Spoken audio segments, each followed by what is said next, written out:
नमस्कार मैत्रिणींनो, आज आपण झणझणीत दोडक्याची भाजी कशी करायची ते पाहणार आहोत. तर आता कढई गरम करायला ठेवून त्यात थोडंसं तेल टाकलंय. आता तेलही छान असं गरम झालेलं आहे. आता यामध्ये थोडीशी जिरी मोहरी टाकायची. आता इथे जिरी मोहरी छान अशी तडतडली आहे. त्यात बारीक चिरलेला लसूण टाकायचा. आता लसूण हलकासा ब्राऊन झाला की यात बारीक चिरलेला कांदा टाकायचा. कांदा हलकासा सोनेरी रंग येईपर्यंत परतून घ्यायचा. आता यामध्ये एक टोमॅटो बारीक चिरून टाकायचा. तर इथे टोमॅटो छान असा परतून झालेला आहे. आता आपण यामध्ये काही मसाले टाकून घेऊयात. 1 चमचा कांदा मसाला, 1 चमचा बेडगी मिरची, 1 चमचा धना पावडर, 1 चमचा सांबर मसाला, पाव चमचा हळद. आणि आता हे सर्व मसाले व्यवस्थित असे मिक्स करून घ्यायचे.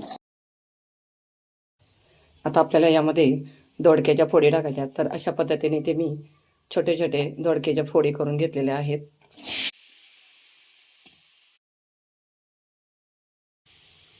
तर आता यामध्ये चवीनुसार मीठ टाकायचं. आता यामध्ये आपल्याला थोडंसं पाणी टाकायचं आहे. हा दोडका बुडेल इतकंच यामध्ये पाणी टाकायचं आहे.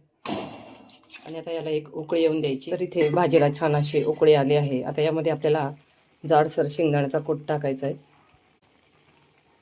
तर 2 मोठे चमचे जाडसर शेंगदाण्याचा कूट टाकायचा.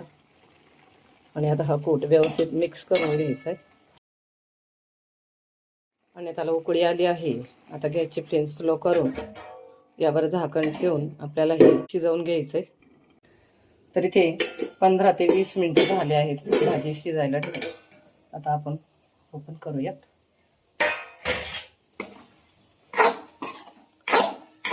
आता भाजी शिजली का आपण ते चेक करूयात.